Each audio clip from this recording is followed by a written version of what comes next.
So, when it comes to expansions, I mean, we kind of have a pretty good idea of how they are kind of supposed to be, in terms of quality. There are certain expansions that stand out amongst others in terms of quality that when you look at them, you're like, oh yeah, that was a legit awesome expansion. A true expansion. Almost a whole nother game, you know? One of my favorite examples are the two expansions for The Witcher 3. Those two expansions are excellent. And, at the time, it was like, hey, here are two expansions that will span well over 30 hours of gameplay, only $25. Wow. Compared to other different kinds of expansions and such that ask for way more and give way less. Star Wars Battlefront. Oh, excuse me. Oh, pardon me. But that's, of course, these days. Back in, I believe this was 2002, 2003, around that time period, we had a pretty good idea to a degree when it came to expansions. However, the thing is, Blizzard was still growing and developing when it came to what they wanted to do, what they are capable of. And when you look at Reign of Chaos compared to Frozen Throne, you can see the difference. It was around a year when Frozen Throne came out, after Reign of Chaos, and you could tell Blizzard had upped their quality. And Frozen Throne is an excellent expansion, and boy, did it set some awesome stuff up. There are things that happen in this expansion that have huge carryover into WoW. And I will be pointing them out as we go, and perhaps try and add a little bit more flair to it to really help magnify the moment and how significant it is. I hope that will be entertaining for you guys. So, and of course, it has to start with an amazing cinematic, which is one of my favorite cinematics ever. Now, this expansion is called The Frozen Throne, so you would think this would heavily feature Arthas or the Lich King. However, there is someone else who is more relevant in all three of the campaigns. I say three, even though there's four, but the Rexxar one sort of doesn't count, because it was kind of an extra thing that was added on later on. In fact, that was like a separate DLC. You had to wait for each part of it later. And that will be the last thing we do, because, well, that's kind of how they set this up. It used to be you could actually do the Rexxar campaign and then do the main Frozen Throne campaigns. So, what do you guys say we start this off with an awesome cinematic? And I gotta tell you, almost every time, this cinematic gives me chills. And it has to focus on a particular character that I had quite a bit to say about in the previous campaign. And I still have some to say about, because as I said, he's quite the central figure in the three following campaigns. And I have always said about the horrible injustice that was done to him, but I think I'll let him talk about that.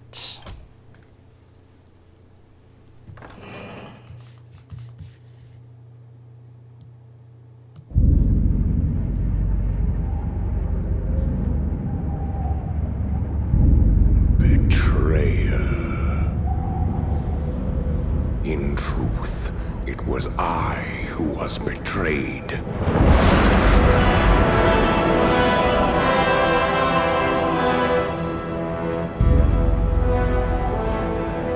Still I am hunted.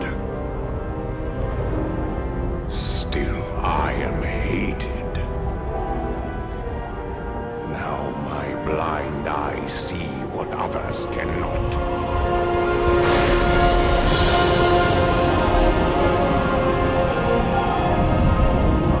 Sometimes the hand of fate must be forced.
follows us.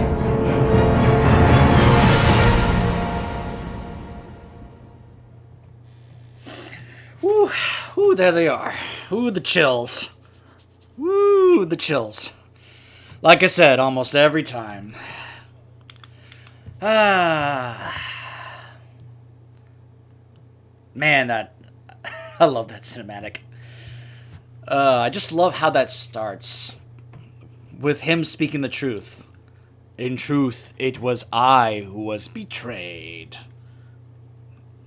I mean, yeah. That is the truth. Like I said, he's not the betrayer, he's the betrayed. Also, that is the first time we are introduced to the Naga. This was the first time we ever saw the Naga. We knew nothing about the Naga at the time. Now we know, of course, a great deal. Also, I find... Isn't it funny that, I don't know about you, but the Naga's snarling sounds a lot like velociraptors. You know, I almost felt like going, clever girls, you know? But yeah. Oh, man. What really does it for that cinematic for me is Illidan's theme. The music of that cinematic is just amazing. Blizzard's music department has always been incredible. You know, I don't know, you know, listen to the soundtracks of Warcraft 3 and WoW at some time. You'll just be blown away at how incredible the music is. Chapter 1. The Rise of the Naga. Though the Demon Lord Archimonde and the Burning Legion were finally defeated at the Battle of Mount Hyjal, much of Ashenvale Forest remains tainted by foul demonic energies. The combined efforts of both the Druids and the Sentinels have brought a tenuous peace to the Northlands, but dark creatures still lurk within the shadowed woods. In this perilous time, Maiev Shadowsong, the warden who once guarded Illidan's Barrow prison, has come forth to hunt her dangerous prey and chain him once again beneath the cold earth, no matter who gets in her way. No, but seriously, yeah, she gets kind of obsessed to the dangerous kind of degree.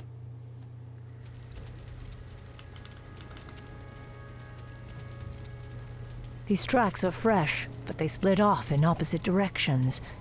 Illidan must be getting help from someone. Your orders, mistress. You Watchers split up into 2 parties. Scour the woods. Find what you can. We'll meet you further up the coast.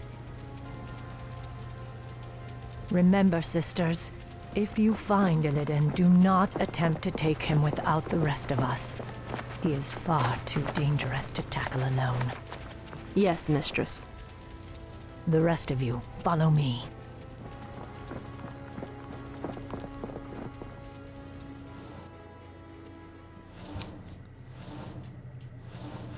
Okay. I can wait no longer. So, Maiev. That village. She has Fan of Knives. You can see why Rogues got that later. And Blink.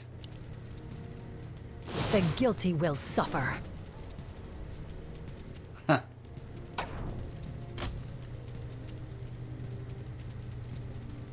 Come on.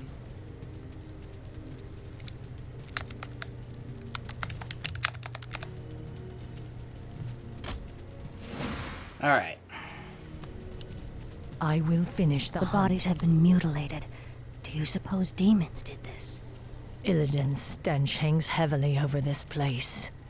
But those tracks were not made by any demons I know of. Be wary, my sisters.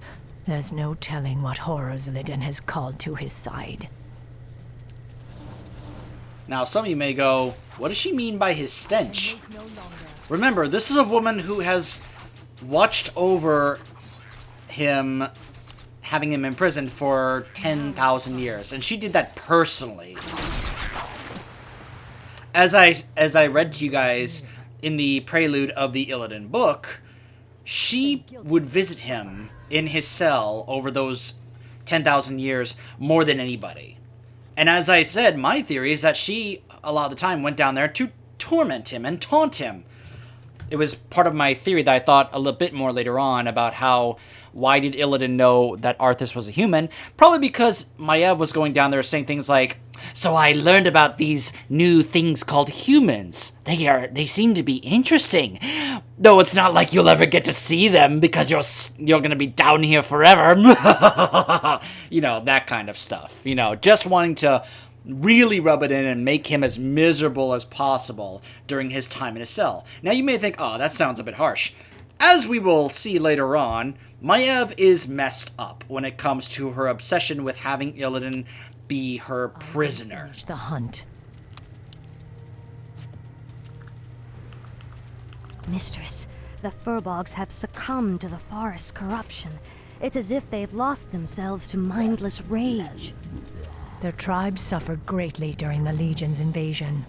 They cannot be saved. Poor Furbolgs. They always get the worst of it.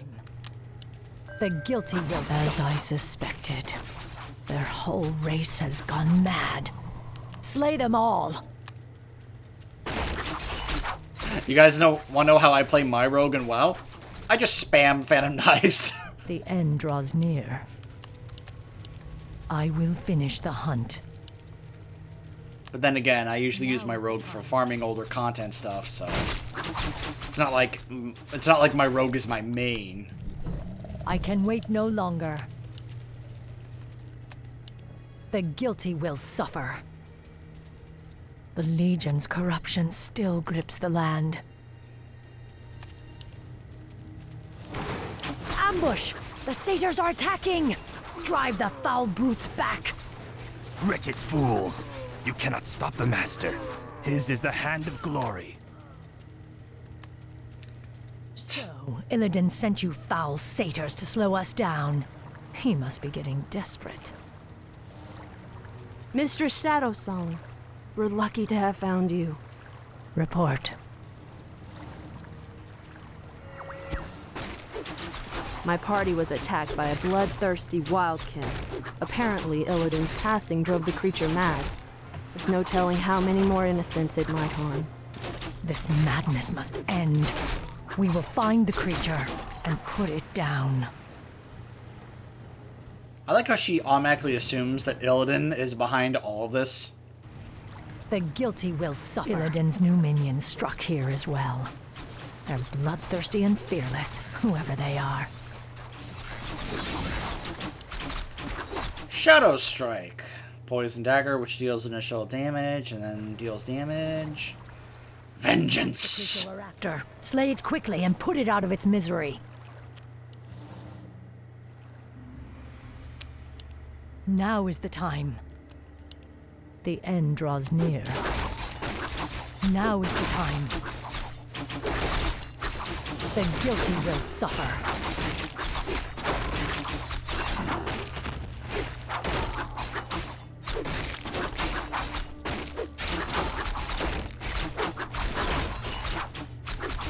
I will finish the hunt. I can wait no longer. Oh. Now is the time. The end draws near.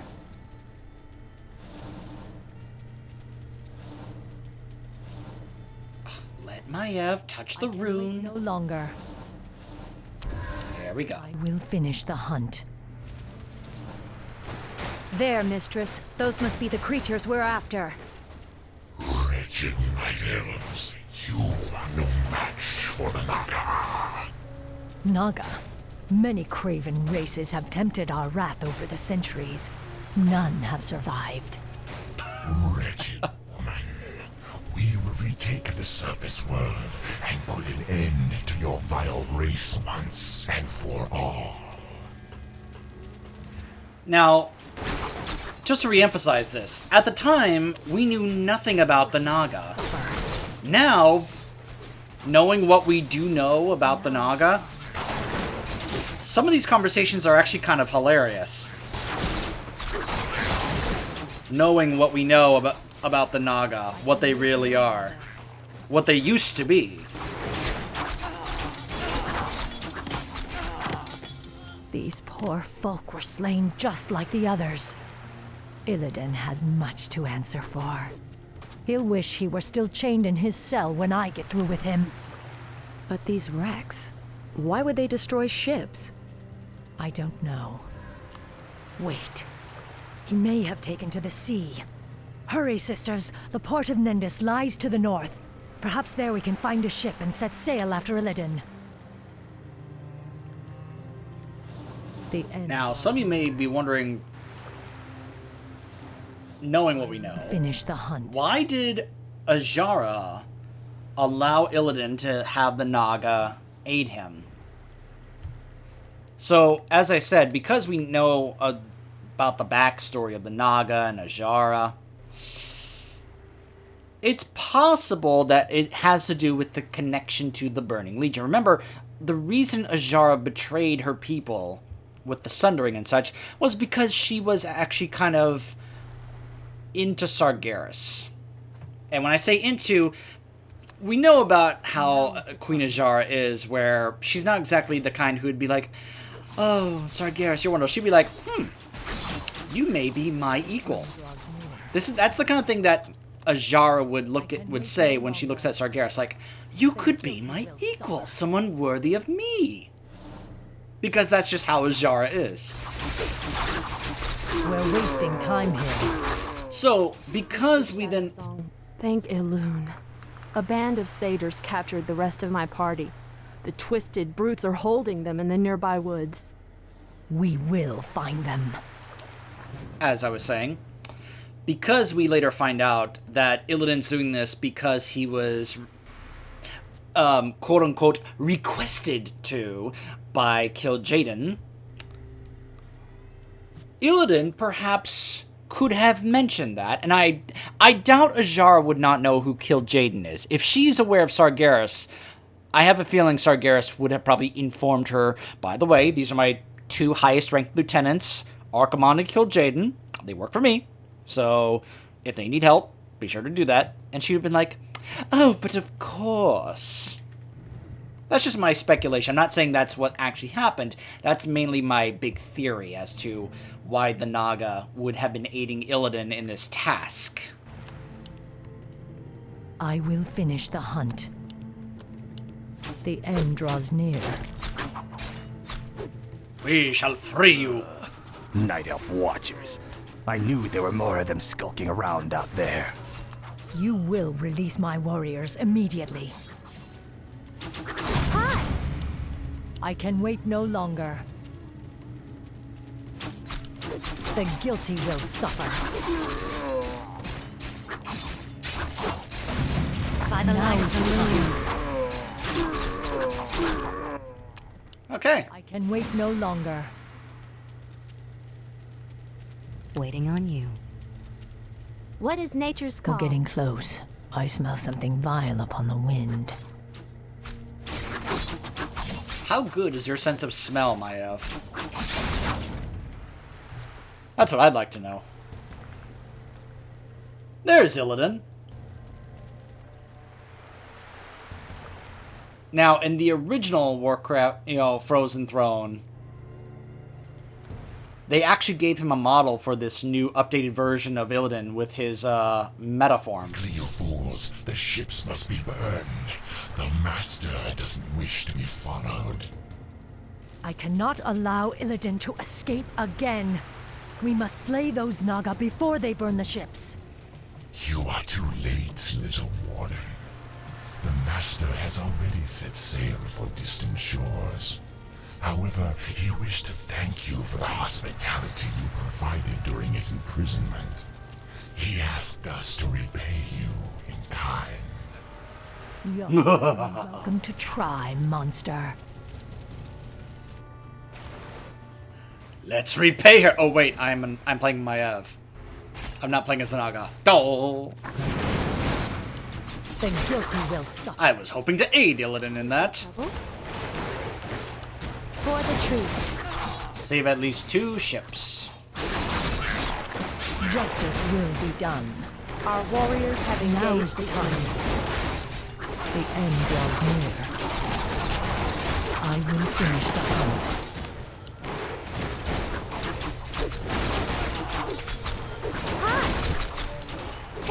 my spear.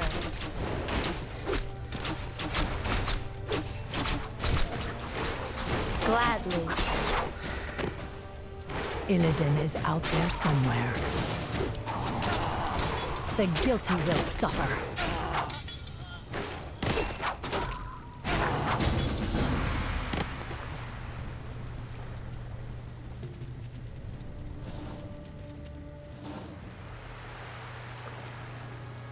Mistress, do you believe we can defeat Illidan even if we find him? Illidan has grown powerful, of that there is no doubt. He consumed the energies of the skull of Gul'dan.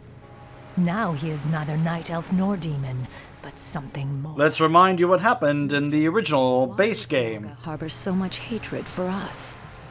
We must trust time to reveal all things. Now hurry. Illidan has a considerable lead on us. We must capture him before he causes any more harm.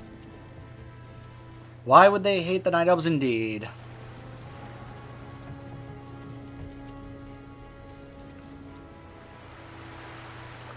I mean, after all, they did used to be Night Elves.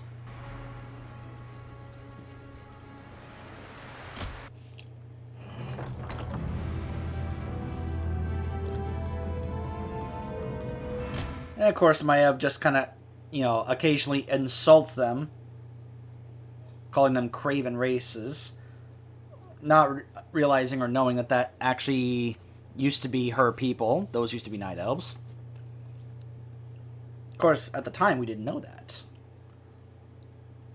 Chapter 2, The Broken Isles. Hey! Now, here's a familiar place, especially if you have played through Legion. The next day, on the shores of a mysterious island chain, Maiev and her watchers inspect some ancient yet strangely familiar ruins. So, when they announced this, when they revealed Legion for the first time, people were like, oh my gosh, we're going to the place that was in Frozen Throne! You can even see there on the map, the Tomb of Sargeras. This was a big deal considering what, when they announced Legion, and they announced that that's where we were going to be going, and that became a raid in WoW. Considering what was happening here in the Frozen Throne. Mistress, we followed Illidan's course due east, as you asked. But these strange islands do not appear on any of our maps. I suspected as much. These islands must have been formed only recently. What makes you say that? The ruins all around us, Naisha. I recognize them. This was once the great city of Suramar, built before our civilization was blasted beneath the sea 10,000 years ago. But how could... Are you suggesting that these islands were somehow raised from the seafloor? Perhaps. Though there are few powers left in the world Retcon. of raising islands from the deeps. Regardless, it's a mystery we'll have to solve later. We'd best head inland and set up a base camp. Once we're situated, we'll pick up Illidan's trail. Here, sisters. Time to actually have a base. Continue our hunt for Illidan. Okay. So real quick, yes, this is a this was retconned, because obviously this is not the Suramar we see in WoW, and I think it would have been asking a lot for them to try and make the Suramar we know in WoW to somehow look like the way it does here. To make the Suramar in this game look the way it does in WoW. A giant city with a big shield, dome shield over it. And yeah, this was a thing where, that Gul'dan here had literally used his power to raise the islands out of the water and such. Considering what we know about the Broken Isles of Suramar and WoW, that was definitely retconned. So what they're saying here is no longer true, because this was retconned for when Legion came out.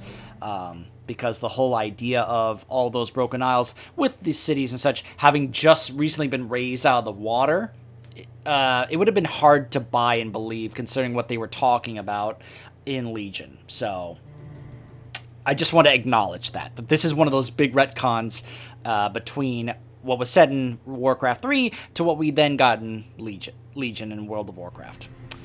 Alright, so when we return, we will be doing our first base mission as the Sentinels. We'll see if there are any differences, any notable differences for this faction in Frozen Throne compared to Reign of Chaos. Stay tuned.